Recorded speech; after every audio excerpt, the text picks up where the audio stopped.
I was talking to someone earlier today and realized that one of the few books I kept from my undergraduate degree, which was a study of linguistics and English language. So I've always been obsessed with the language and how do we use it and play with it. It was Norman Fairclough's book, Language and Power. I have not read that one.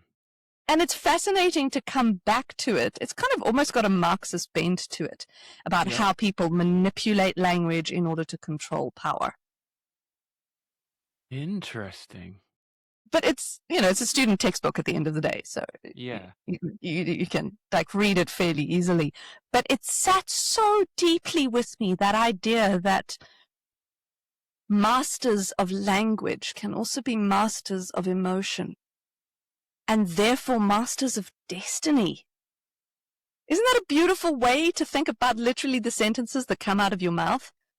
That you could be a master of someone's destiny by creating an influential speech? Wow.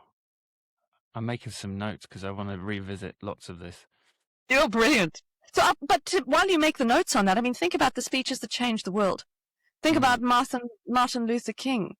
He stood up and he had and there were only a few lines that we remember from that speech, but they changed the world. You think about Winston Churchill, we shall fight on the sands, we shall fight on the beaches, we shall never surrender. You can hear the intonation patterns in his voice too, that escalating tone that builds you up. Almost, in fact, I have shivers on my arms. Just repeating it. I have a dream! Martin Luther King. Exactly. You can't not be moved. And part of the reason you can't not be moved when people express this intense emotion when they're communicating is because of the mirror neurons in our brains.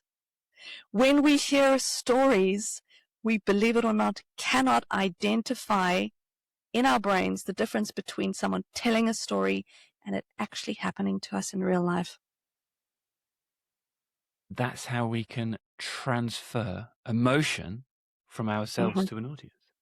Exactly. And it's all about emotion, really. A lot of what I look at is the psychology of persuasion, and there's lots of different ways that we can persuade people, but it's that emotional connection that I know you're certainly passionate about that we can make. And the way that you talk about doing that with language specifically is fascinating.